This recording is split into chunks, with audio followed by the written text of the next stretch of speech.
안녕하세요. 에듀윌에서 헌법을 강의하고 있는 하성우라고 합니다. 자, 이번에는요, 2023년도 8월 19일 날 시행되었었던 경찰 공무원 2차 헌법 시험에 대한 간단한 해설을 해보려고 하는데요. 일단은 문제를 해설하기 전에 몇 가지 좀 생각해야 될 부분들이 있는 것 같습니다.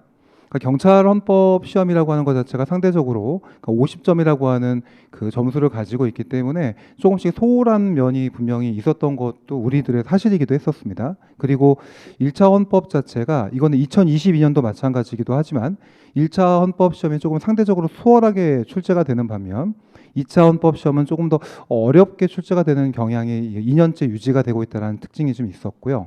그리고 1차 헌법 때 모든 지문 자체가 판례로 출제가 되는 바람에 어떻게 본다면 그 중요한 헌법 조문이라든지 부속 법령 같은 경우가 전혀 출제가 안 되기도 했었고요. 또 헌정사라고 하는 부분 자체가 사실 우리들 입장에서는 굉장히 또 어려운 부분에 해당하는 거잖아요. 사실 단순한 암기이기 때문에. 근데 이런 부분 자체가 출제가 안 됐기 때문에 2차 때도 이것이 유지될 것인가라고 하는 그런 생각도 있었지만 당연히 헌법 시험이라고 하는 것이 반드시 헌법재판소 판례가 중심이 되는 것은 맞지만 헌재 판례로 모두 다 내는 것 자체는 분명히 역효과가 생길 수밖에 없었던 겁니다.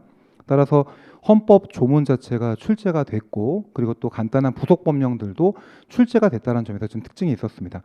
솔직히 얘기한다면 그 헌법 조문 자체도 좀 녹록하지 않은 부분에서 출제가 되는 바람에 많은 수험생들이 체감적인 난이도가 좀 올라가지 않았을까 생각이 들고요. 또 헌정사라고 하는 부분 자체 조금 제가 볼 땐 반칙이 아니었나 생각이 될 정도로 우리 시험 범위가 헌법 총론 부분하고 기본권까지가 시험 범위인데 사실 통치 구조에 해당하는 부분까지 모두 아울러서 헌정사를 내는 바람에 사실 꼼꼼하게 공부했던 분들도 좀 어렵지 않았을까 생각이 됩니다. 어쨌거나 시험이 끝난 이후에 조금 아쉬운 부분을 얘기하는 것 자체가 저도 좀 죄송하긴 하지만 예상했던 대로였던 것 같습니다. 그러니까 헌법재판소 판례가 주가 되는 것은 맞지만 헌법 시험의 특징상 헌법 조문과 간단한 부속 법령이 조금은 준비가 될 필요가 있었다라는 점, 그리고 우리가 알고 있는 판례를 반복하고 기출 문제를 반복하는 것도 중요하지만 그 자체가 가지고 있는 의미를 좀 정리하는 게 어땠을까 생각이 됩니다.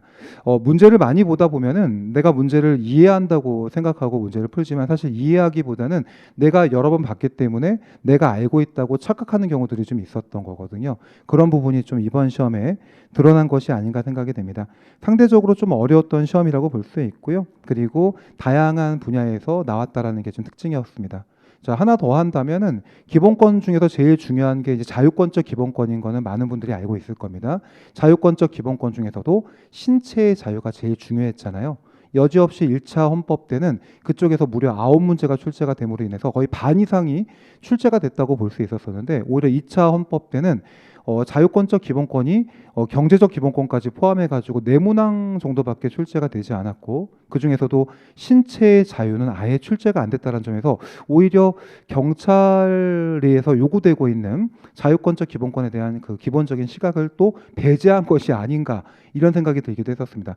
사회적 기본권이 네 문제가 출제가 됐고 자유권적 기본권이 경제적 기본권에 해당하는 재산권과 직업 선택의 자유를 포함해서 네 문항이 출제가 됐었거든요. 이런 부분에서 어떤 기본권 간에서도 약간의 그 편차가 좀 생기지 않았나 생각이 듭니다.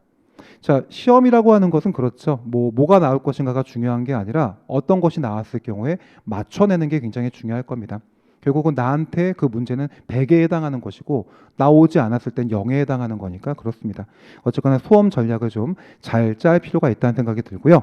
우리 다시금 이제 2024년 시험을 준비할 때는 시행착오 없이 고득점을 만들 수 있도록 최선을 다해가지고 노력해 보도록 하겠습니다. 저도 거기에 맞춰서 꼼꼼하게 준비해 보도록 하겠습니다. 자, 간단하게 오늘 문제에 대한 내용을 한번 보도록 하죠. 자, 다시 보겠습니다. 2023년 2차 경찰 공무원 채용시험 헌법에 대한 문제였었고요. 1번부터 잠깐 보도록 합시다. 자, 1번 문제는 정당 제도에 대한 기출문제였습니다. 그러니까 정당 제도라고 하는 것은 헌법의 기본 제도들을 얘기하는 건데요.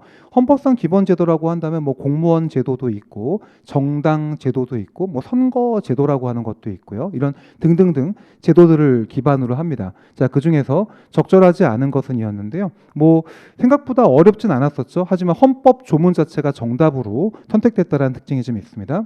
자, 정당의 명칭은 그 정당의 정책과 정치적 신념을 나타내는 대표적인 표지에 해당하므로 정당 설립의 자유라고 하는 것은 자신들이 원하는 명칭을 사용하여 정당을 설립하거나 정당 활동을 할 자유도 포함된다고 보게 됩니다. 그래서 정당의 이름을 쓴다라고 하는 것은 본인들이 가지고 있는 가치관을 보여주는 거기 때문에 이것은 당연하다고 보는 건데요. 다만 헌법재판소에 의해서 위헌 결정을 받은 정당은 그 명칭을 다시 사용할 수는 없기도 하죠. 이제 추가적으로 알아두면 좋겠습니다. 맞는 말이고요.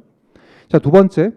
정당의 중앙당과 지구당과의 복합적인 구조에 비추어 정당의 지구당은 단순한 중앙당의 하부 조직이 아니라 어느 정도의 독자성을 가진 단체로서 법인격이 없는 사단에 해당한다. 맞는 말입니다. 그래서 지금은 정당이라고 하는 것이 중앙당하고 지구당으로 나눠져 있습니다. 근데 이런데 이 지구당이라고 하는 것 자체는 중앙당의 하부적인 조직에만 불과한 것이 아니라 어느 정도의 독자적인 주체성을 인정하고 있습니다. 그래서 법인격이 없는 사단의 지위를 갖는다는 거 기억하시고요. 3번이 정답이었는데 3번은 좀 많이 강조했던 내용이었죠. 정당의 목적이나 활동이 민주적 기본 질서에 위배될 때 맞는 말입니다. 이 두 가지 기억하시고 정당의 목적과 활동이 민주적 기본 질서에 위배될 때, 자 이거 누가 제소하게 되죠? 제소하는 것은 법원은 그 헌법재판소에 제소하는 게 아니죠. 법원도 아니고 또 그리고 누구도 아닙니까? 그럼 정당 해산 심판이라고 하는 것은요 입법부가 하는 것도 아니죠. 국회가 하는 것도 아닙니다. 정부가 하죠. 정부. 그죠? 정부가 합니다. 행정부가 하게 되는 거죠. 그래서 법원이 아니라 행정부라는 점에서 꼭 기억해 둘 필요가 있겠고요. 이거 만약에 국회라고 해도 틀리게 되는 거죠. 근데 국회로 나올 줄 알았더니만 오히려 법원이라고 나와서 좀 더 상대적으로 수월하게 출제가 됐다고 볼 수 있습니다. 자, 4번.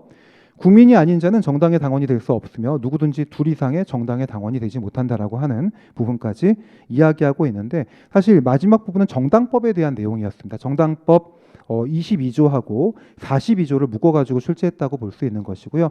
요렇게. 근데 물론 뭐 정당법이라고 하는 법 자체는 부속법령이지만 헌법을 공부하면서 이 부분은 자세하게 공부하기는 좀 어렵습니다. 그러니까 상대적으로 답을 고른다고도 볼 수 있을 때 뭐 3번 자체가 워낙 명확한 답이 있었기 때문에 1번 문제는 어려운 문제는 아니었다. 이렇게 체크하면 되겠습니다.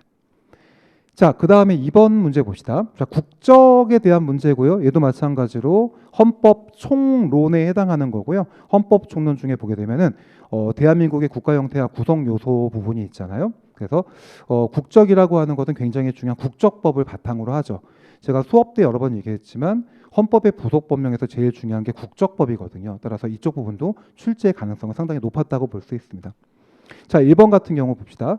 출생이나 그 밖의 국적법에 따라 대한민국의 국적과 외국 국적을 함께 가지게 된 사람입니다. 그러니까 대한민국은 지금 복수 국적을 예외적으로 허용해주고 있습니다. 그럴 경우에 대통령령으로 정한 사람은 대한민국의 법령 적용에서 대한민국 국민으로서만 처우해야 되겠죠. 당연하죠. 대한민국에서는 그 외국의 국적 자체를 사용하거나 그런 걸 인정하기는 어렵다라는 겁니다. 맞는 말이고요. 자, 두 번째요.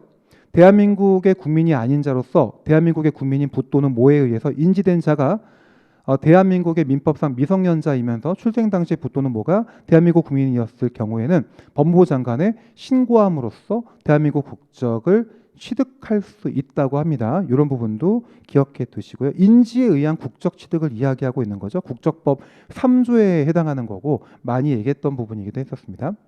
3번이요.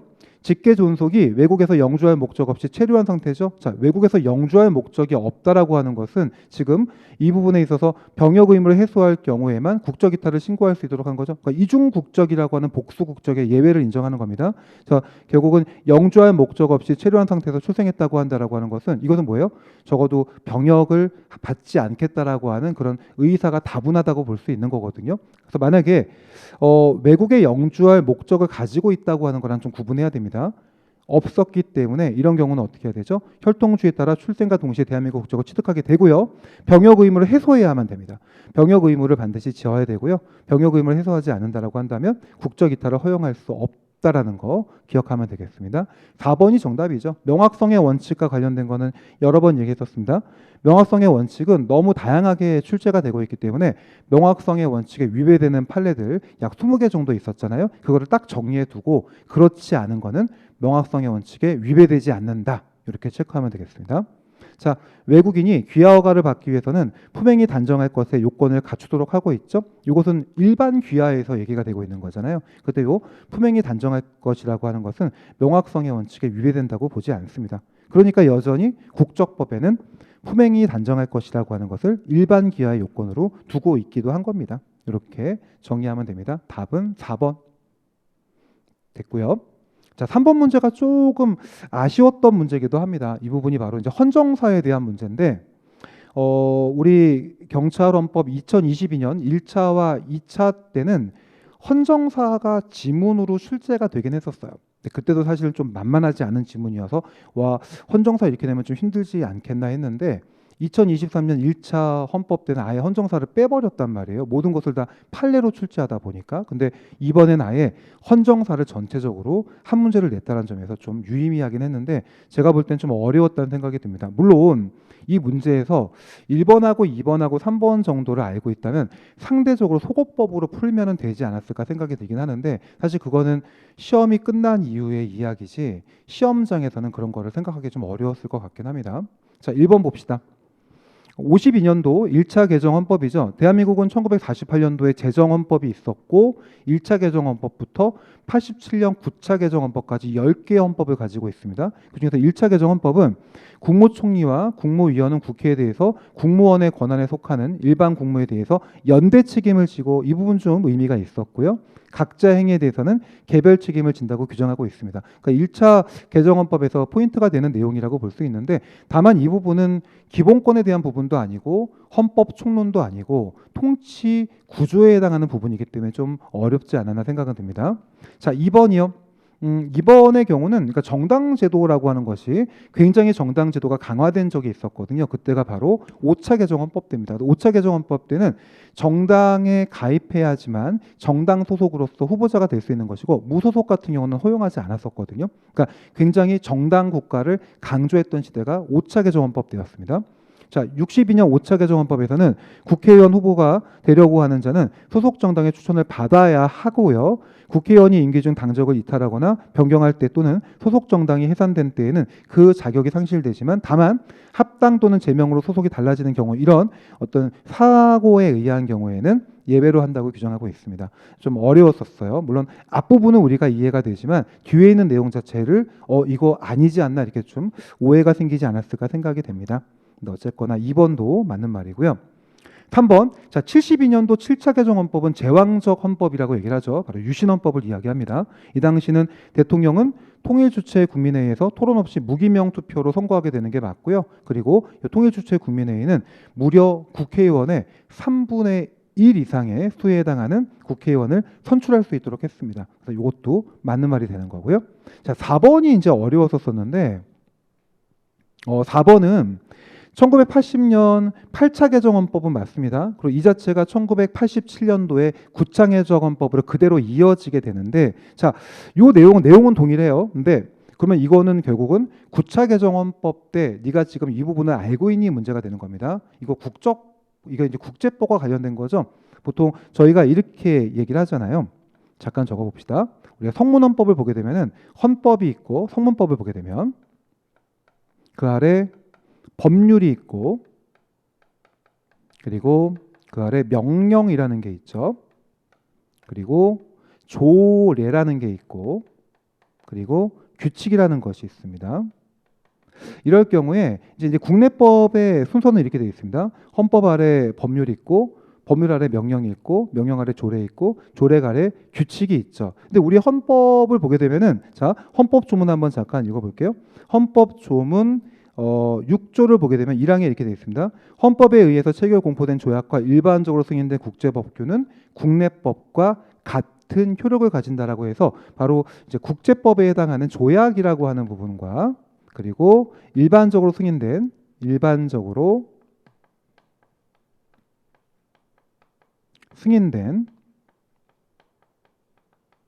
국제법규라고 하는 것을 국내법과 같은 효력이라고 얘기를 해요. 근데 이 국내법이라고 하는 거에서 조약의 경우는 법률의 힘을 갖는 조약도 있고 명령의 힘을 갖는 조약도 있죠. 근데 일반적으로 승인된 국제법규는 모두 다 법률의 힘을 갖는 것만 있다고 봅니다. 그래서 이거를 우리 헌법 조문을 그대로 기억해 두시고요. 국내법과 같은 효력이 있다. 다만 국내법에 있어서는 법률의 힘도 있고 명령의 힘도 있다 기억하면 되겠죠. 그래서 국제법에 해당하는 조약하고 국제 법규는 적어도 헌법에 해당하는 건 없고 그리고 적어도 조례와 규칙에 해당하는 건 없다 이렇게 정리합니다. 자, 그런데 이 중에서 이 조약이라고 하는 것 자체가 두 가지로 구분돼야 되겠죠. 첫 번째, 조약에서 국회의 동의를 요하는 조약이 있고 그리고 국회가 동의할 필요가 없는 조약이 있거든요. 그래서 국회가 동의할 필요가 없는 상대적으로 약한 조약은 명령의 힘을 주는 것이고 국회가 동의하는 조약은 법률의 힘을 갖는다고 합니다. 바로 이 내용이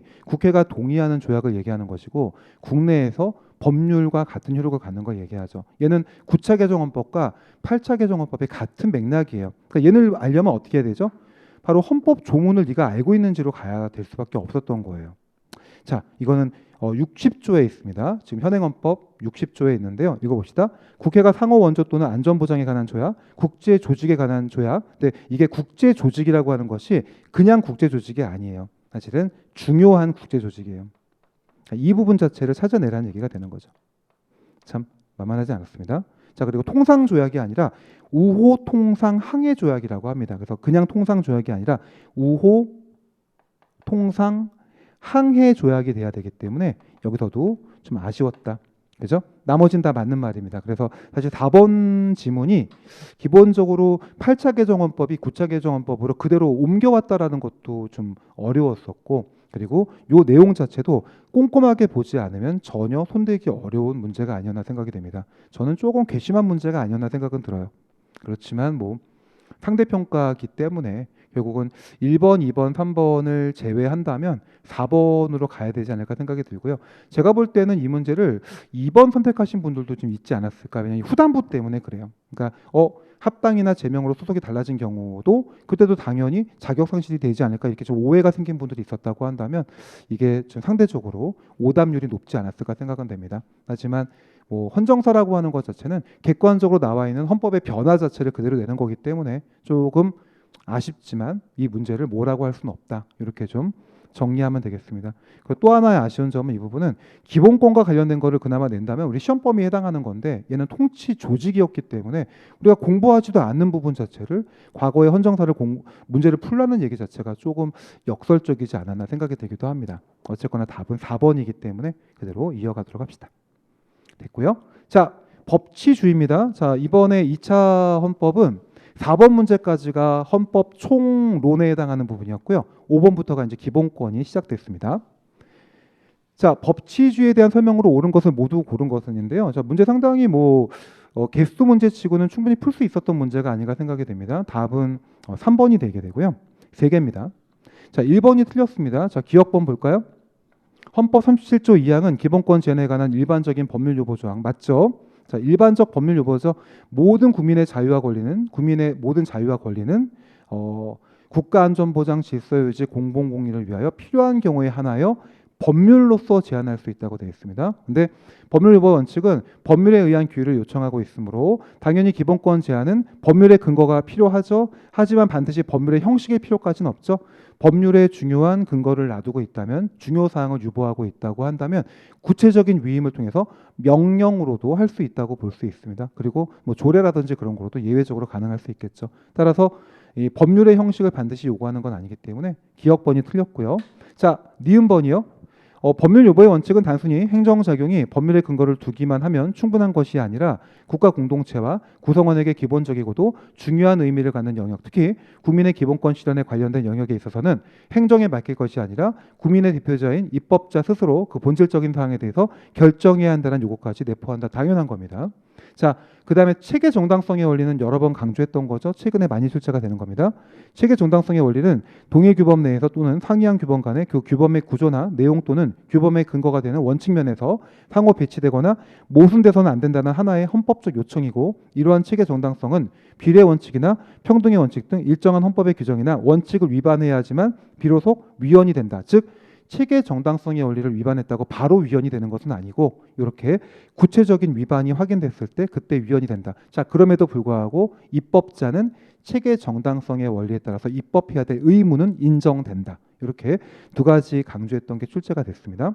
자, 소급입법의 문제는 뭐 우리 알다시피 진정 소급입법이 원칙이죠. 걔는 원칙적으로 인정되지 않고 예외적으로 허용될 수 있습니다. 하지만 부진정 소급입법은 소급입법이라는 말을 쓰고 있지만 부진정이라는 게 가짜라고 얘기하잖아요. 그래서 얘는 원칙적인 허용이고 예외적으로 아무리 부진정 소급입법이라 할지라도 국민의 신뢰를 무너뜨린다고 한다면 예외적으로 허용될 수 없다. 이렇게 정리하면 됩니다. 따라서 답은 기역을 제외한 니은, 디귿, 리을, 미음이 정답이 됩니다.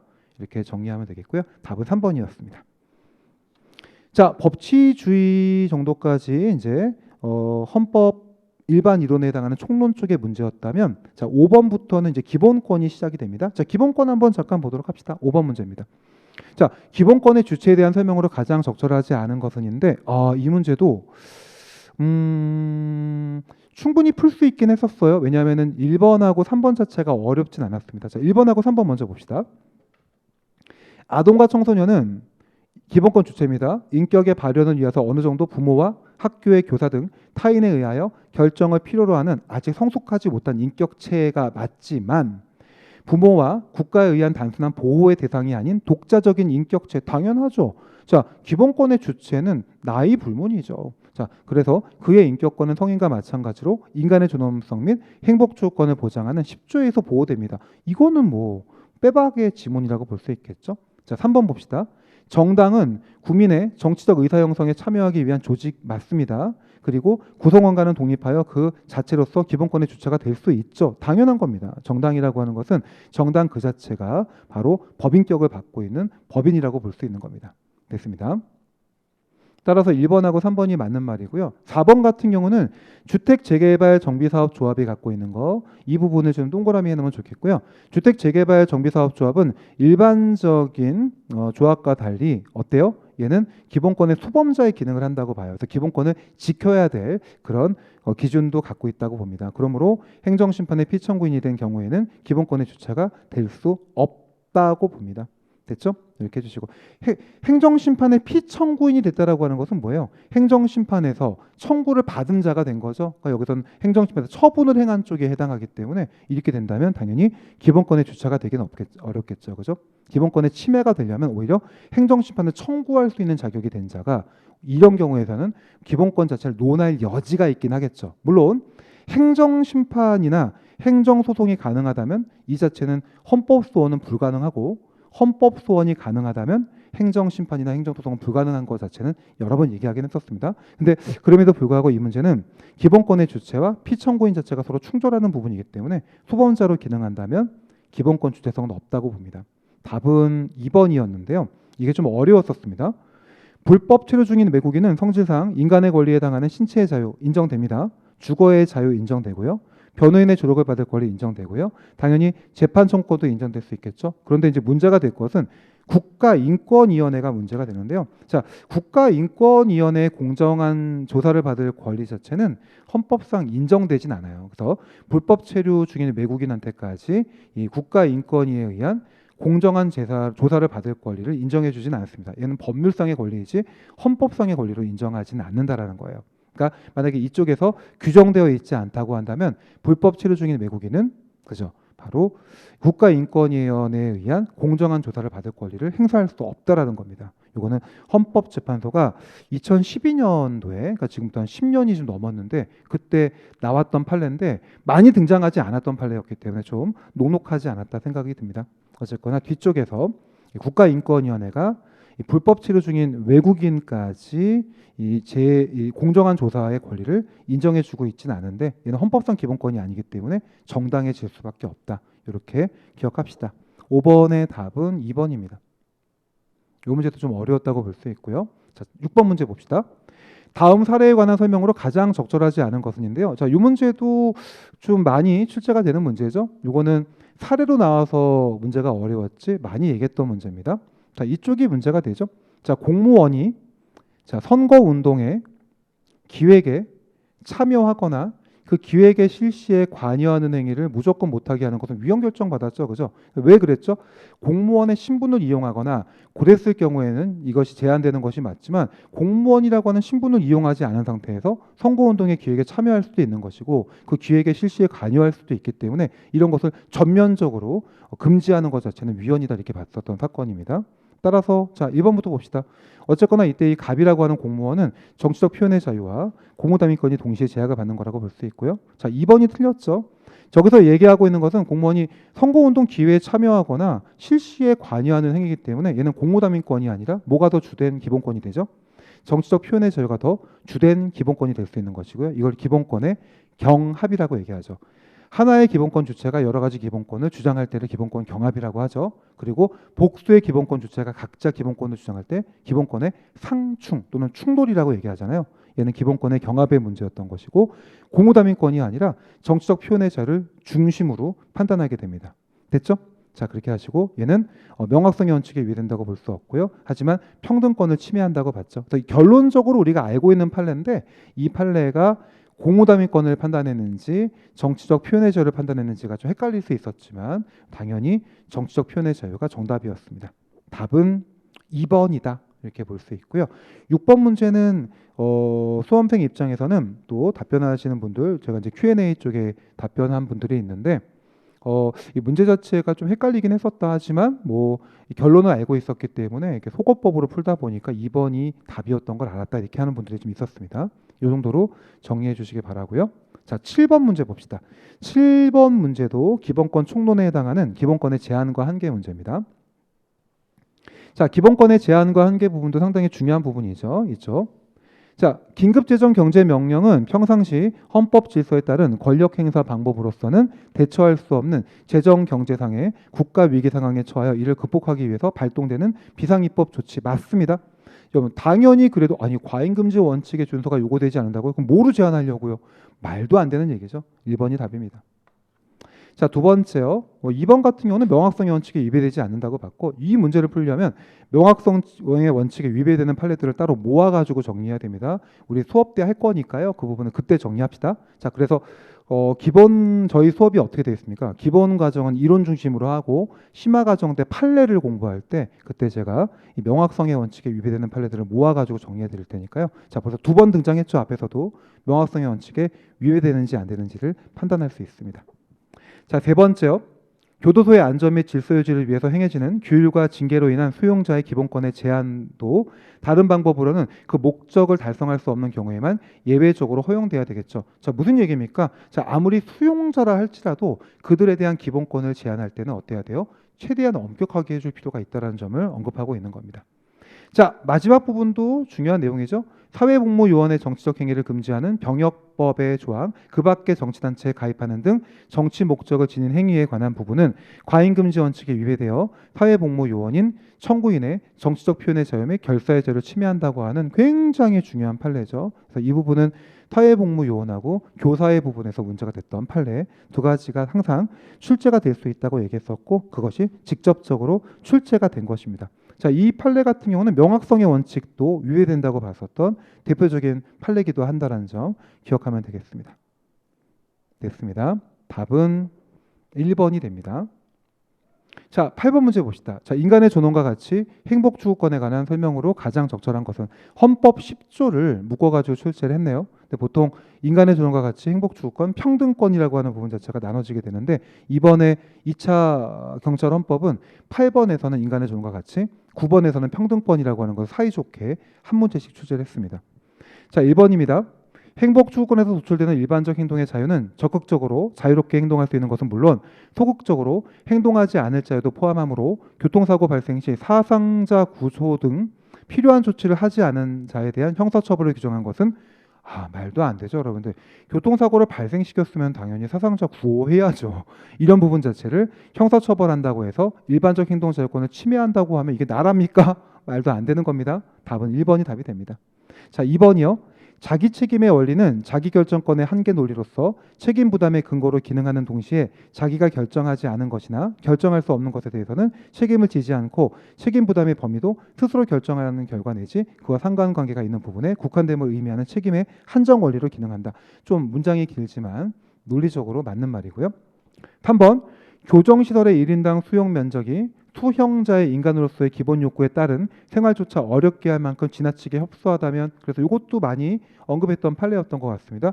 교정시설 안에 1인당 수용 면적이 너무나 협소하다 보니까 잠조차 제대로 잘 수 없다고 한다면 뭐다? 그렇다면 수형자의 인간의 존엄과 가치를 침해한다고 봤고요. 자, 4번. 일반적 행동 자유권은 가치 있는 행동만 보호 영역으로 하는 것은 아니므로 개인이 대마를 자유롭게 수소하고 흡연할 자유도 기본적으로 일반적 행동의 자유에 해당한다고 보죠. 다만 제한될 수 있는 기본권으로 보는 거죠. 요거 오해하면 안 됩니다. 처음부터 행동의 자유권에, 일반적 행동 자유권에 들어가지 않는 게 아닌가? 이렇게 오해하면 안 됩니다. 대마를 흡입할 수 있는 자유도 일반적 행동의 자유권에 포함되지만 다만 국가안전보장, 질서유지, 공공복리를 위하여 제한될 수 있다고 보는 거예요. 됐죠? 그래서 4번 오해하지 말 것. 1번하고 4번 뭐 당연히 둘 중에 하나가 답이 될 수밖에 없는데 답은 1번이죠. 그죠? 됐습니다. 8번 답은 1번입니다. 자, 9번 문제 봅시다. 평등권 문제가 출제가 됐습니다. 이 문제는 자, 1번 문제 같은 경우에 9번의 1번은요. 요거는 최근 판례가 출제가 됐죠. 요 판례는 2023년도 3월 23일 날 출제가 된 바로 따끈따끈한 최신 판례였습니다. 자, 이게 어떤 사건이었습니까? 저희가 공부할 때 예전에 그랬었잖아요. 이게 그 최신 판례 정리할 때 보면은 이제 국내에서 그러니까 A라고 하는 그 노동자분이, 외국인 노동자가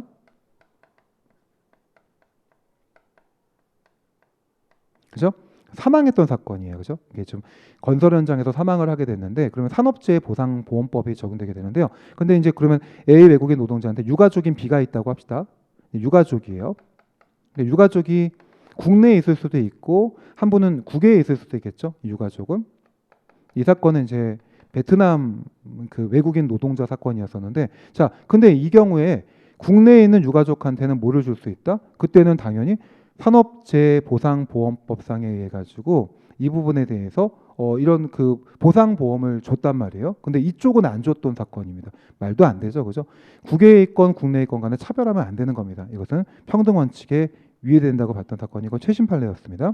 자, 2번도 되게 중요한 판례죠.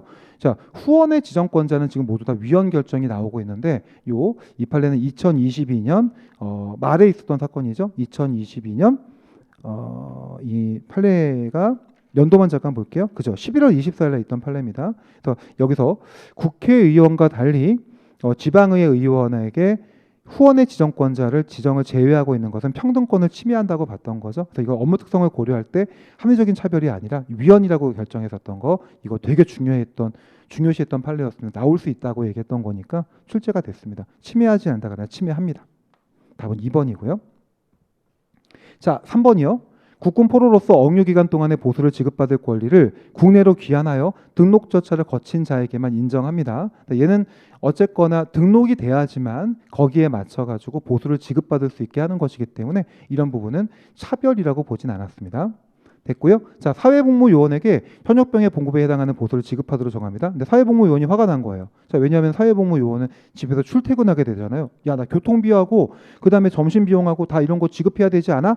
그렇지 않다고 봤습니다. 사회복무요원은 기본적으로 현역병과 동일한 봉급을 주는 것 자체는 차별은 아니라고 봤어요.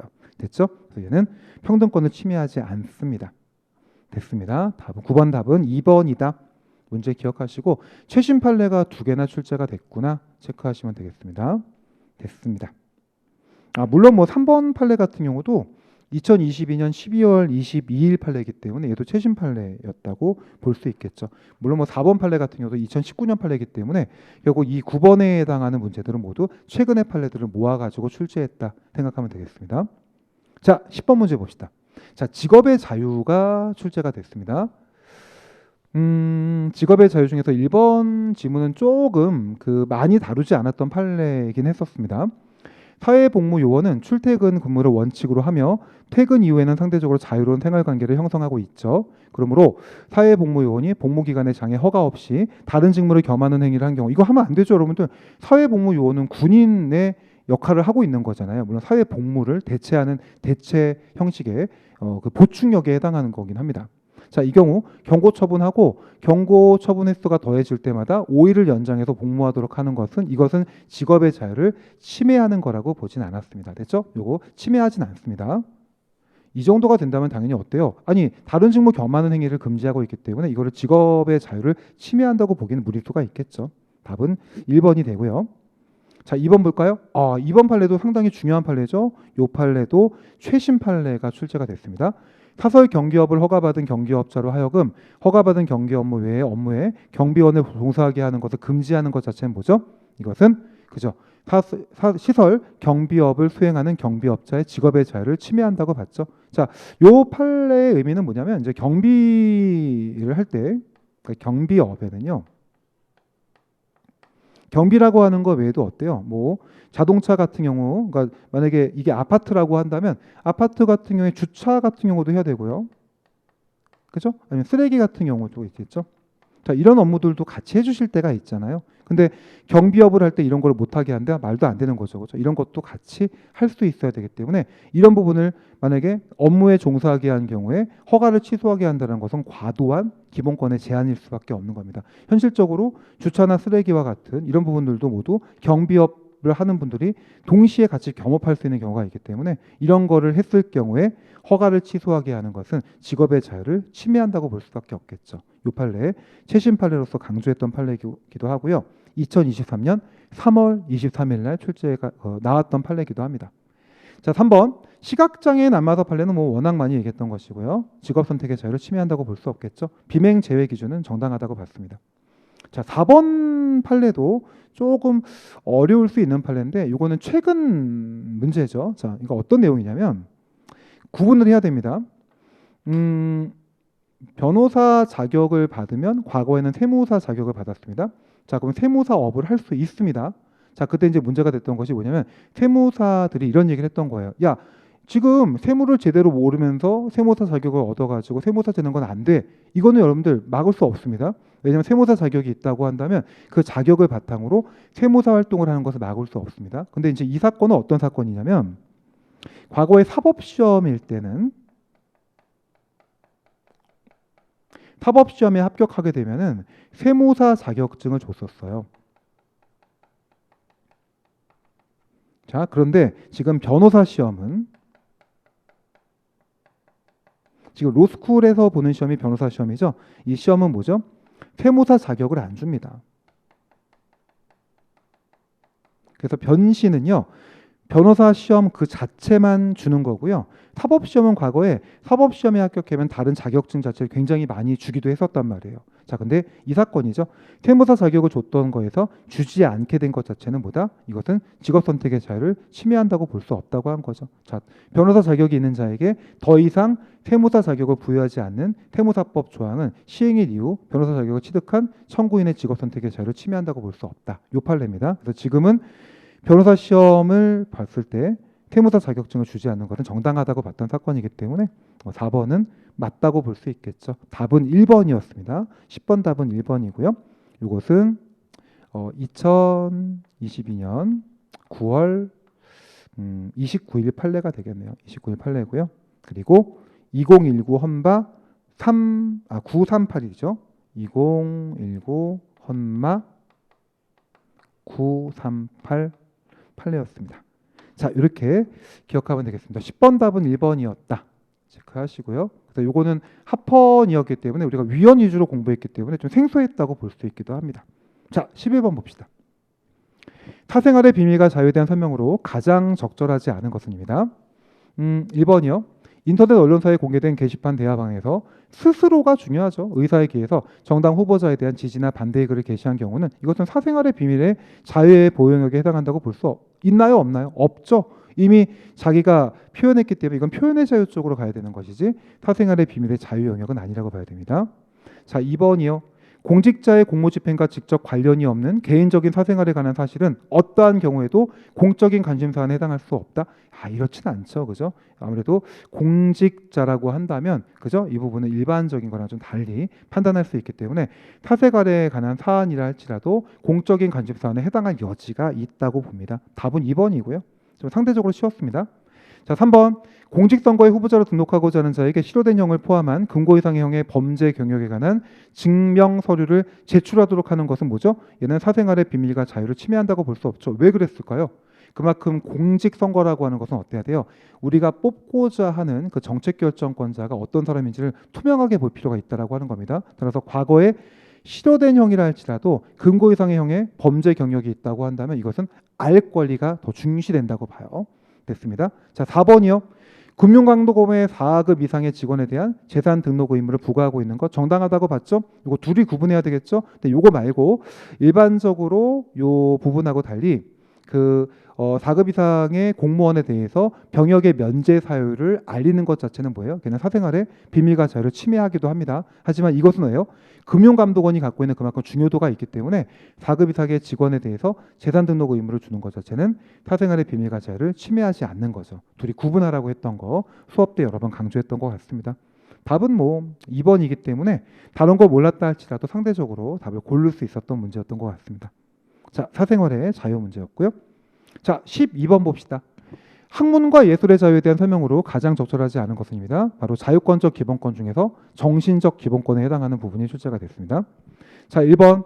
대학의 자유권은 헌법상 기본권이므로 기본권 제한의 일반적 법률 유보의 원칙을 규정한 헌법 37조 2항에 따라 제한될 수 있고 당연히 대학의 자유의 구체적인 내용은 법률이 정하는 바에 의해서 보장되게 됩니다. 자, 이거 맞는 말이죠. 그러니까 헌법 37조 2항은 모든 기본권 자체를 제한할 수 있게 되는 일반적 법률 유보 조항이니까 맞는 말입니다. 자, 2번입니다. 학교 정화구역 내에서 국장시설 및 영업을 금지하고 있는 교육보건법 조항은 정화구역 내에서 극장업을 하고자 하는 자의 예술의 자유를 과도하게 침해하여 위헌이다. 여러분들 요거 좀 구분해 볼까요? 예술의 자유가 침해돼서 위헌이겠죠. 근데 예술의 자유도 있겠지만 요거 외에도 극장 운영자의 표현의 자유나 이런 것도 모두 다 포함될 수 있습니다. 근데 이거 여러분들 맞는 말입니다. 그래서 예술의 자유 이거 침해되나? 침해됩니다. 알겠죠? 표현의 자유나 예술의 자유가 침해된다고 봐야 되겠죠. 됐습니다. 자, 그 다음에 3번이요. 영화진흥법이 제한 상영과 상영 등급 분류의 구체적인 기준을 영상물 등급위원회의 규정에 위임하고 있죠. 자, 그러면 이거 제한 상영과의 상영 등급 분류에 대한 내용인데 이거를 등급위원회의 규정에 위임하고 있습니다. 이랬을 경우에는 뭐죠? 특별히 전문성이 요구되는 기술적인 사항에 해당한다고 할 것이므로 포괄이행 금지 원칙에 위배되지 않는다? 아니죠. 위배되죠. 이런 거는 당연히 굉장히 중요한 기준이기 때문에 이거를 영상을 등급위원회의 규정에 위임할 수 없는 것이고요. 이런 것 자체는 당연히 법률에 규정을 둬야 된다고 봐야 됩니다. 따라서 얘는 포괄이행 금지 원칙에 위배됩니다. 답은 3번이고요. 4번 헌법 22조 2항은 발명가의 권리를 법률로서 보호하도록 하고 있고 이에 따라 특허법은 특허권자에게 업으로서 그 특허 발명을 실시할 권리를 독점적으로 부여하고 있다. 따라서 특허권자가 그 특허 발명의 방법에 의하여 생산한 물건의 발명의 명칭과 내용을 표시하는 것은 특허 실시권에 내재된 요소이며 그러한 표시를 제한하는 것은 곧 특허권에 대한 제한이라고 보아야 한다라고 합니다. 그죠? 이 문제도 좀 약간 어려운 내용은 맞는데 논리적으로 본다면 당연히 특허권에 그죠? 내용이 있고 그러니까 만약에 그 명칭과 사용을 그런 걸 표시하는 것을 제한한다고 한다면 걔는 특허권에 대한 제한이라고 봐야 되겠죠. 그러니까 뭐가 있을까요? 뭐 예를 들어 이런 게 있을 수 있었겠죠. 과거에 보면은 뭐 tuk치 해소 이런 거죠. 이런 경우에 그다음에 뭐 이거지 뭐 여명모 있지 않겠습니까? 여러분 알고 계시죠? 뭐뭐뭐 이렇게 있잖아요. 근데 이런 부분 자체가 당연히 이거를 쓰지 못하게 해버리면 어떻게 돼요, 여러분들? 이렇게 되면은 이게 지금 결국은 tuk치해소라고 하는 것 자체가 목적이 되는 거잖아요. 근데 이런 거 만약에 쓰지 못하게 하면은 이거는 뭐예요? 특허라고 하는 것 자체가 무의미해질 수도 있겠죠. 이런 부분을 좀 기억하면 되겠습니다. 그래서 명칭과 사용을 표시하는 것을 만약에 제한한다면 이것은 특허권에 대한 제한이라고 볼 수밖에 없을 겁니다. 이렇게 구분해 주시고요. 답은 3번이었습니다. 12번 문제가 조금 쉽지 않았던 문제였다. 이렇게 기억하면 되겠습니다. 자, 13번 문제 봅시다.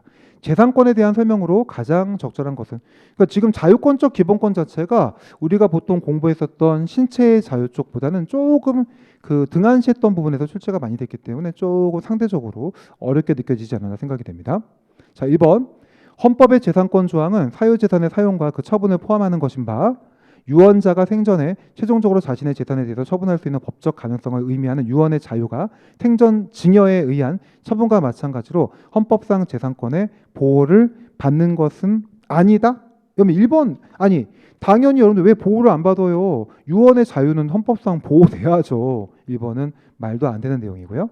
자, 2번 환경 개선 부담금은 경유에 리터당 부과되는 교통, 에너지, 환경세와 달리 개별 경유차의 오염 유발 수준을 고려하므로 경유를 연료로 사용하는 자동차의 소유자로부터 환경 개선 부담금을 부과 징수하도록 하는 것 자체는 경유차 소유자의 재산권을 침해한다고 볼 수는 없다. 그죠, 여러분들? 그래서 지금 경유가 뭔지 알겠죠? 휘발유하고 경유 얘기할 때 그 경유입니다. 가솔린과 그죠? 가솔린 차를 휘발유차라고 이야기하는 거고요. 자, 경유차입니다. 디젤 엔진을 경유라고 얘기하고요. 자, 이럴 경우에 경유차 소유자에 대한 재산권을 침해한다고 볼 수 없죠. 그래서 경유차 소유자는 환경 개선 부담금을 부과하는 것은 정당하다고 봅니다. 답은 2번이 되네요. 3번 회원제 골프장용 부동산의 재산세에 대해서 1천분의 40의 중과세율을 규정한 지방세법 조항은 뭐죠? 헌법에 위반됩니까? 아니죠. 그렇지 않죠. 이런 경우에 있어서 보통 그 중과세율을 하는 것 자체는 정책적으로 정당하다고 봤습니다. 자, 4번 전기통신금융사기의 피해자가 피해구제 신청을 하는 경우 피해자의 자금이 송금 이체 대자 및 해당 계좌로부터 자금의 이전에 이용된 계좌로 지급정지하는 경우 이런 부분은 뭐다? 재산권을 침해한다? 침해하지 않죠, 여러분들. 그죠? 당연히 이렇게 해야지만 지급정지를 해야지만 보호할 수 있지 않겠습니까? 논리적으로 봐도 이 문제는 말도 안 되는 거고요. 이 부분은 또 최신 판례에 해당합니다. 2022년 6월 30일 판례에 해당했던 부분입니다. 그래서 이번에 2차 개정 헌법, 2차 헌법은 최신 판례에서 출제가 좀 많이 됐다라는 느낌도 있었습니다. 답은 어쨌거나 2번이 돼야 되겠죠. 됐습니다. 적절한 것은 2번이고요. 자, 14번 문제 봅시다. 자, 이제 사회적 기본권에 대한 문제. 이번에 사회적 기본권에서 4문제나 출제가 됐다고 했었죠. 그중에 한 문제에 해당합니다. 자, 인간다운 생활할 권리입니다. 자, 인간다운 생활의 권리로부터 인간의 존엄에 상응하는 생활에 필요한 최소한의 물질적 생활의 유지에 필요한 급부를 요구할 수 있는 구체적 권리가 상황에 따라 직접 도출될 수 있어도 자, 그 이상의 권리를 직접 발생하는 것은 아니다. 너무 많이 얘기했던 부분이죠. 그죠? 그래서 우리 헌재는 인간다운 생활할 권리라고 하는 사회적 기본권에서 최소한의 물질적 생활 최저, 그러니까 물질적 최저죠. 이 부분입니다. 여기에 대한 그 보호까지 해줄 수 있는 겁니다. 자, 문화적 최저까지 가지 않죠. 물질적 최저까지만 보호해주고 있고 그 이상의 권리 자체를 구체적으로 도출하지는 않습니다. 자, 2번입니다. 국가가 행하는 최저생활 보장 수준이 국민의 인간다운 생활을 보장하기 위한 객관적인 내용의 최소한을 보장하고 있는지 여부는 특정한 법률에 의한 급부만을 가지지 않고 종합적으로 판단한다고 봐야 되겠죠. 맞는 말이고요. 3번입니다. 직장 가입자가 소득 월액 보험료를 일정 기간 이상 체납한 경우 그 체납한 보험료를 완납할 때까지 국민건강보험공단이 그 가입자 및 피부양자에 대해서 보험급여를 실시하지 아니할 수 있도록 한 것 자체는 이것은 뭐다? 침해한 거라고 볼 수는 없습니다. 알겠죠? 이게 받으시고 4번이요. 구치소 치료감호시설의 수용 중인 자에 대해서 국민기초생활보장법에 의한 중복적인 보장을 피하기 위해서 기초생활보장제도의 보장 단위인 개별가구에서 제외하기로 한 것은 정당하다고 봐야 되겠죠. 국가는요, 인간다운 생활이라고 하는 사회적 기본권을 보장해 주긴 하는데 풍족하게 보장해 주지는 않습니다. 당연히 이 사람은 어디가 있어요, 지금? 구치소나 치료감호시설에 있다고 한다면 이분을 배제시키고 사회보장 프로그램을 인정하는 것 자체는 정당할 수밖에 없는 겁니다. 침해하지 않겠죠. 답은 4번이 됩니다. 자, 이렇게 상대적으로 문제를 풀 수 있는 문제가 출제가 됐었고요. 어려운 문제는 아니었습니다. 자, 15번 문제 봅시다. 교육을 받을 권리도 마찬가지로 사회적 기본권의 하나죠. 자, 1번 지문입니다. 헌법 31조 1항은 교육을 받을 권리는 국가로부터 교육에 필요한 시설의 제공을 요구할 수 있는 권리 및 각자의 능력에 따라 교육시설에 입학하여 배울 수 있는 권리를 의미한다고 합니다. 그러니까 여기서도 필요한 시설의 제공 요구까지는 가능합니다. 자, 그 다음에 2번이요. 부모는 자녀의 교육에 있어서 자녀의 정신적, 신체적 건강을 고려하여 교육의 목적과 그에 적합한 수단을 선택해야 될 것이고 부모가 자녀의 건강에 반하는 방향으로 자녀 교육권을 행사할 경우에는 헌법 31조는 부모 외에도 국가에게 자녀의 교육에 대한 과제의 의무가 있다는 것을 규정하고 있으므로 국가가 부모의 자녀 교육권을 제한할 여지는 있겠죠. 여러분들 이거 2번 기억해 두시고요. 맞는 말입니다. 3번이요. 학교 급식의 실시에 필요한 설비에 요하는 경비를 원칙적으로 학교의 설립 경영자가 부담하도록 한 학교 금식법 조항은 사립학교 운영의 자유를 필요한 범위를 넘어서 지나치게 제한하고 있는 것이므로 위헌이다? 아니죠, 여러분들. 이건 가능하다고 봅니다. 학교 급식 실시에 대한 시설 설비에 대한 요하는 경비는 원칙적으로 학교의 설비 경영자가 부담하도록 한 것은 과도하다고 보지 않았고요. 특히 학교 급식은요, 무상 교육의 원칙에 들어가지 않죠. 그러니까 무상 급식은 무상 교육의 일환은 아니라는 점도 기억하면 되겠습니다. 4번입니다. 헌법 31조 4항에 의해 보장되는 교육의 자주성과 전문성은 교육기관의 자유와 교육의 자유를 보장함으로써 비로소 달성될 수 있는데, 교육기관의 자유는 교육을 담당하는 교육기관의 교육 운영에 관한 자주적인 결정권을 그 내용으로 하고, 교육의 자유는 교육 내용이나 교육 방법에 관한 자주적인 결정권을 그 내용으로 한다. 좀 문장이 좀 어려워 보이지만 논리적인 일관성이 있습니다. 답은 3번이었는데요. 3번 질문 자체는 학교 급식에 갖고 있는 의미를 알고 있었다고 한다면 좀 어렵지 않게 풀 수 있지 않았을까 생각이 됩니다.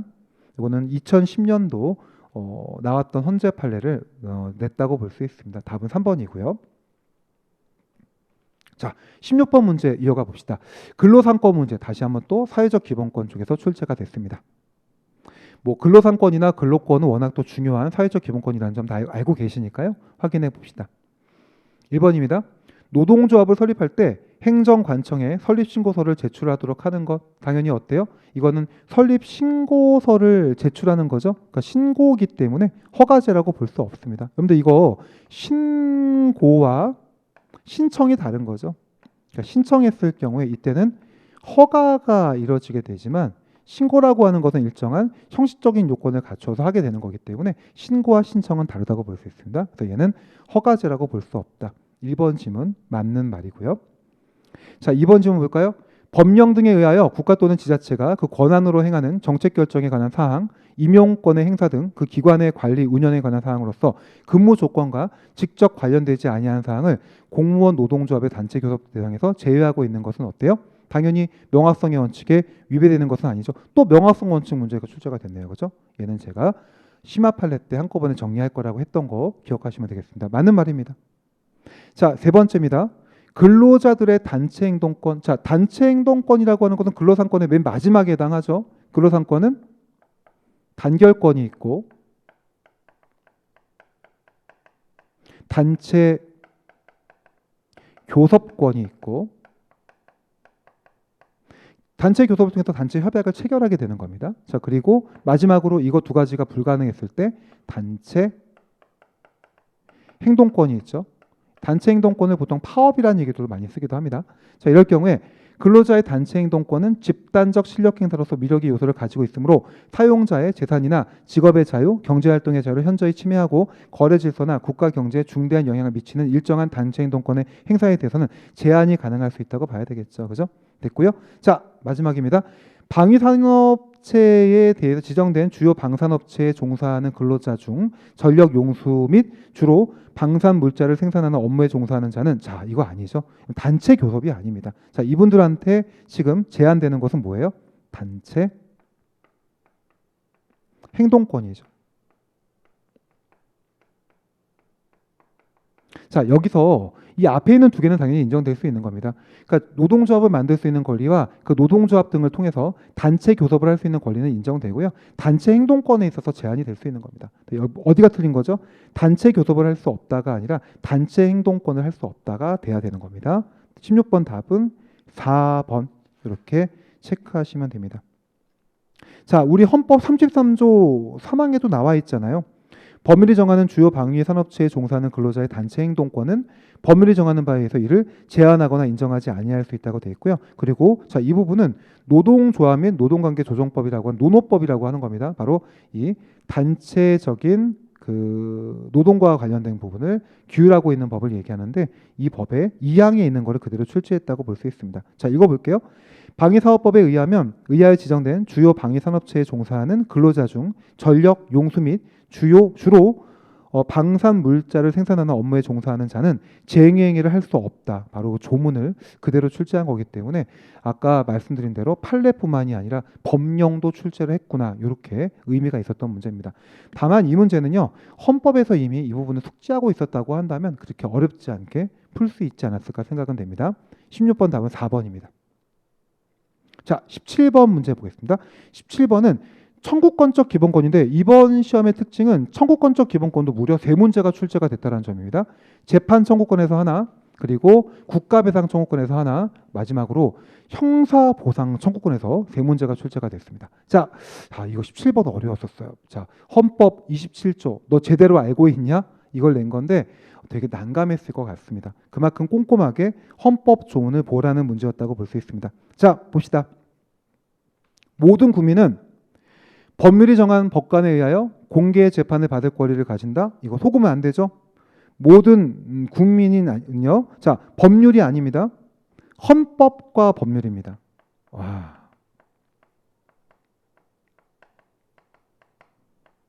알겠죠? 그러니까 27조 조항을 제대로 알고 있어야 된다는 거를 요구한 거죠. 1항입니다. 제가 이거 27조 같은 경우라든지 헌법 12조라든지 13조는 되게 중요한 조문들이 많으니까 꼼꼼하게 봐달라고 했는데 그게 더 어렵게 출제가 된 느낌은 있었습니다. 자, 모든 국민은 헌법과 법률이 정한 법관에 의하여 자, 어떤 재판을 받죠? 공개 재판이 아니에요. 법률에 의한 재판이에요.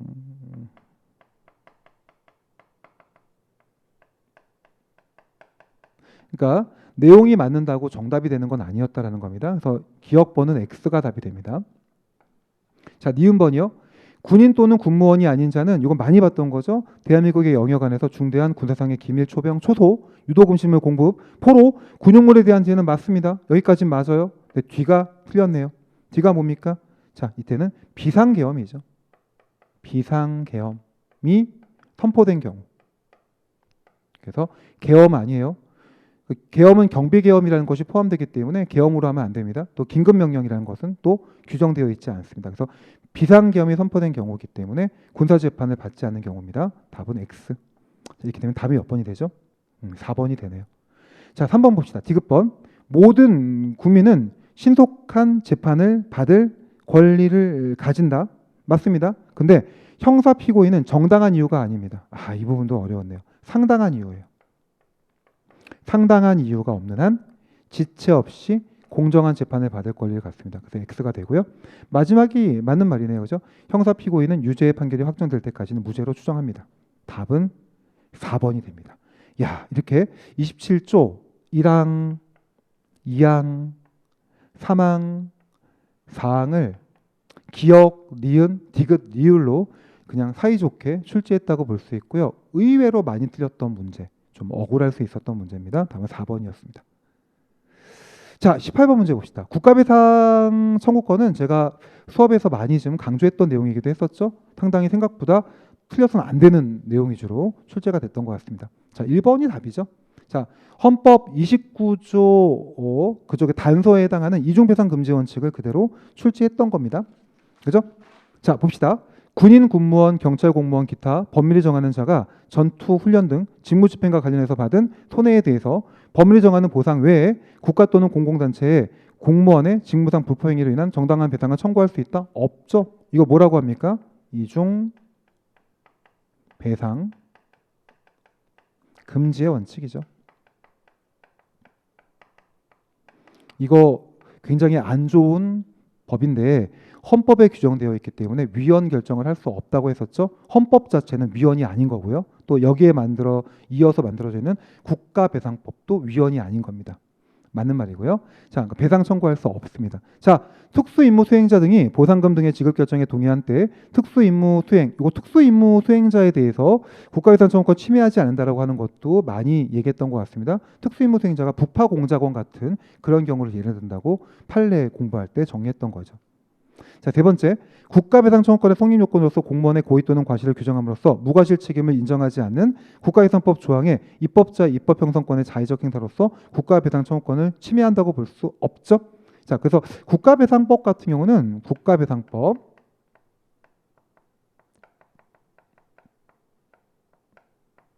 2조의 경우에 해당하는 게 이게 이제 공무원의 직무와 관련된 국가배상이고요. 그리고 5조 부분이 있죠. 5조는 영조물에 대한 거죠. 이럴 때 자, 공무원에 대한 거는 과실 책임으로 되어 있고요. 공무원의 고의 또는 과실을 전제하는 거고요. 영조물 책임의 경우는 무과실 책임으로 되어 있습니다. 그리고 공무원이 고의 또는 과실이 있을 경우에는 무조건 국가나 지방자치단체는 국가배상 책임의 주체가 되는 겁니다. 책임 주체가 되는 겁니다. 그래서 여기서 고의 또는 과실을 규정하게 되면서 무과실 책임을 인정하지 않는 거죠. 됐죠? 바로 이 부분에 해당하는 거죠. 과실 책임을 물어보고 있는 문제였습니다.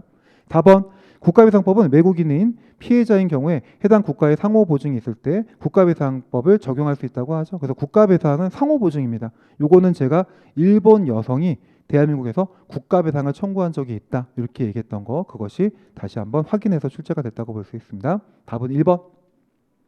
자, 그 다음에 19번 문제 보도록 합시다. 19번 문제는 1번 지문이 조금 어려울 수 있었었는데 상대적으로 문제 충분히 풀 수 있었습니다. 형사보상 청구권에 관한 설명으로 가장 적절하지 않은 것입니다. 자, 1번 형사보상 및 명예회복에 관한 법률은 법원의 형사보상 절차에 대해서 일주일 이내에 즉시 항고할 수 있고요. 그리고 또 형사보상 청구 기각 결정에 대해서 즉시 항고할 수 없다. 아니죠. 이것도 가능하죠. 이런 결정 자체가 억울하다고 한다면 즉시 항고의 형식으로 해가지고 다시 한번 판결을 받을 수 있는 기회를 줘야 되겠죠. 결정을 받을 수 있게 해줘야 되겠죠. 답은 1번이고요. 자, 2번입니다.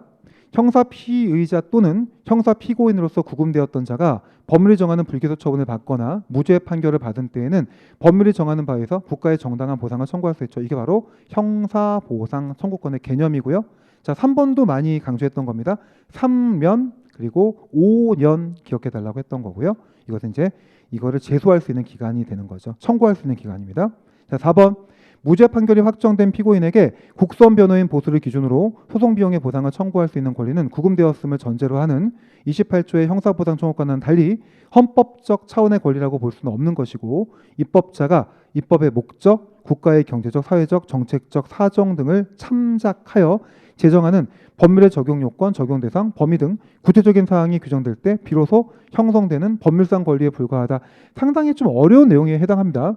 근데 어쨌거나 뭐라는 거죠? 이 소송 비용의 보상을 청구할 수 있는 권리는 헌법상 권리가 아니라 법률상의 권리이기 때문에 헌법 위반을 이유로 바로 기본권의 침해를 주장할 수는 없다. 이렇게 얘기했던 겁니다. 법률에 규정돼야지만 그때 비로소 권리로 인정될 수 있는 겁니다.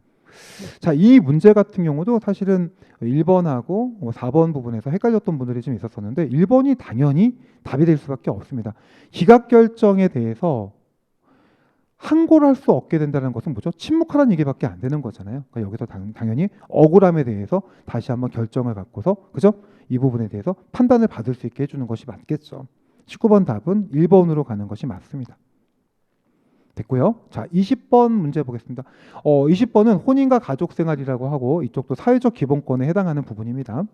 자, 여기서 또 최신 판례가 하나 등장을 했네요. 자, 1번 헌법 36조 1항은 혼인과 가족에 관련된 공법 및 사법의 모든 영역에 영향을 미치는 헌법의 원리 내지 원칙 규범으로의 성격도 가지게 됩니다. 이것은 제도적인 보장의 성격도 있는 것이고 사회적 기본권의 성격도 있는 겁니다. 자, 2번이요. 태어난 즉시 출생 등록될 권리는 헌법상의 기본권이 아니라 법률상의 권리다? 아닙니다. 이거 헌법상의 기본권으로 보게 됩니다. 따라서 뭐예요? 이 문제 제가 최신 판례 할 때 얘기했죠. 더 글로리하고 되게 비슷한 거라고 했었잖아요. 그러니까 이런 내용이에요. 어떤 거냐면 그러니까 A하고 B하고 이제 둘이 부부 관계예요. 남성이고 여성이고요. 근데 이제 B가 C하고 사이에서 아이를 낳은 거죠. 여기서 이제 이 아이가 출생했던 겁니다. 근데 이 아이에 대해서 지금 뭐냐면 이 아이에 대해서 이 C는요. 여기에 대해서 출생을 등록할 권리가 지금 없어요. 그러니까 지금 이 여성이 만약에 이 아이를 출생 등록을 안 해버리게 되면 얘는 진짜 어떻게 되는 거예요? 태어났지만 대한민국에서 존재하지 않는 문제가 생겨버리는 거죠. 그럴 경우에 이 아이가 여기서 태어난 아이입니다. 이 아이는 부부 사이에서 태어난 것이 아니라 다른 남자와의 사이에서 아이를 출생했단 말이에요. 이럴 경우에 법률상 권리가 아니라 헌법상 권리이기 때문에 혼인 중에 여성이 아닌 남편 아닌 남자 사이에서 출생한 자녀에 대한 생부의 출생 신고를 허용하도록 규정해야 돼요. 그러니까 이 사람이 할 수밖에 없는 거죠. 지금 이 여성은 이 아이를 감추고 싶어 하는 거예요. 특히 이 아이에 대해서 만약에 등록을 한다면 출생 등록을 한다면 이 남편과의 문제가 생기기 때문에 이 남자는 당연히 하고 싶어 하지 않고 이 부인도 이 부분 자체를 지금 주저주저하고 있는 경우라고 한다면 아이만 붕 떠버리는 문제가 생기는 거잖아요. 그럴 때 생부에 의한 출생 신고를 허용할 수 있도록 만들어야 되고 이것을 허용하지 않는 것은 위헌이다. 이 판례 최근 판례죠. 2023년도에 등장했던 판례였습니다. 침해하는 것은 아니라 침해합니다. 답은 2번입니다. 자, 3번. 타시로운 배우자는 혼인신고를 함으로써 상속권을 가질 수 있고 증여나 유증을 받는 방법으로 상속에 준하는 효과를 얻을 수 있기 때문에 뭐다? 상속권을 직접적으로 인정하지 않는 민법 조항은 뭐다? 정당하다 이렇게 본 겁니다. 그래서 민법에서는요. 타시로운 배우자는 상속권을 가지지 못합니다. 정당하다고 봅니다. 4번. 부모가 자녀의 이름을 지어주는 것은 자녀의 양육과 가족 생활을 위하여 필수적인 것이고 가족 생활의 핵심적인 요소를 할 수 있으므로 부모가 자녀의 이름을 지을 자유는 혼인과 가족 생활을 보장하는 헌법 36조 1항과 행복 추구권을 보장하는 헌법 10조에 의해서 보호받게 됩니다. 문제 답은 이제 2번이 됩니다. 자, 이것도 최신 판례 위주로 정답이 꾸려진 문제였다고 볼 수 있습니다. 문제를 이렇게 분석해 보면서 이번에 2차 헌법 자체가 만만하진 않았구나 생각이 듭니다. 자, 그 이유는 일단은 우리가 많이 봐왔던 판례가 출제가 된 것도 맞지만 하지만 최신 판례 위주로 문제를 꾸려낸 문제가 곳곳에 보이기도 했었고요. 그리고 철저하게 헌법 조문 자체를 얼마나 네가 잘 알고 있는지도 물어본 문제가 있었고 그리고 개별적인 부속 법령 자체를 정답으로 도출하는 문제들이 있었죠. 자, 결국 이런 내용들은 헌법이라고 하는 과목 자체가 단순히 판례만 외워서는 고득점이 될 수 없다는 걸 보여주기도 한 거고요. 다양한 부분에 관심을 기울여 달라고 하는 부분은 됩니다. 하지만 결국은 이번에 기출문제를 통해서 방향 자체는 좀 정립이 된 것 같아요. 어쨌거나 우리 헌법이라고 하는 것은 기본권까지가 시험범위죠. 결국은 헌법 전문부터 헌법 39조까지가 시험범위인 거 놓치지 않으면 되겠고요. 거기에 맞춰서 우리 기본 과정 때 여러 가지 부속 법령들 공부하고 있는 거 최소한 그 정도까지만 꼼꼼하게 봐준다면 결국은 상대평가잖아요. 남들보다 한두 문제를 더 맞음으로 인해 합격으로 이뤄지는 겁니다. 자, 그런 부분에 충분한 대책을 세울 수 있다는 생각이 들고요. 그리고 최신 판례 같은 경우 좀 더 관심을 기울여 준다면 충분히 여러분들 소정의 목적을 달성할 수 있지 않을까 생각은 됩니다. 헌정사의 부분만큼은 이제 기출된 거 위주로 정리하는 것이 최선의 방법이라는 생각이 들고요. 제가 볼 때는 가장 치사한 문제가 이번에 3번 문제가 아니었나 이렇게 생각이 들기도 합니다. 어쨌거나 그런 형식으로 좀 준비하면 되겠고요. 조금 이제 4번의 기출 문제를 통해서 우리 경찰 헌법이 추구하고자 하는 방향은 조금 정립이 된 것 같습니다. 이제 다시 또 뭐 헌재 판례 위주로 많은 출제가 될 수 있을지 모르겠지만 결국 헌법이라고 하는 것 자체는 헌법 조문과 부속 법령과 판례라고 하는 것 자체를 좀 중시해야 된다 기억하겠고요. 그리고 학설에 해당하는 부분 자체는 그렇게 좀 중요시하고 있지 않구나 정도. 그러니까 결국은 다수에 해당하는 부분보다는 판례가 어떻게 생각하는지 쪽으로 정리한다면 시행착오 없는 공부가 되지 않을까 생각이 됩니다. 자, 여기까지가 2023년 2차 헌법에 대한 해설이었었고요. 우리 앞으로 향후 꼼꼼하게 공부해서 좋은 결과 꼭 만들어내시기 바랍니다. 수업 때 뵙도록 하겠습니다. 수고하셨습니다.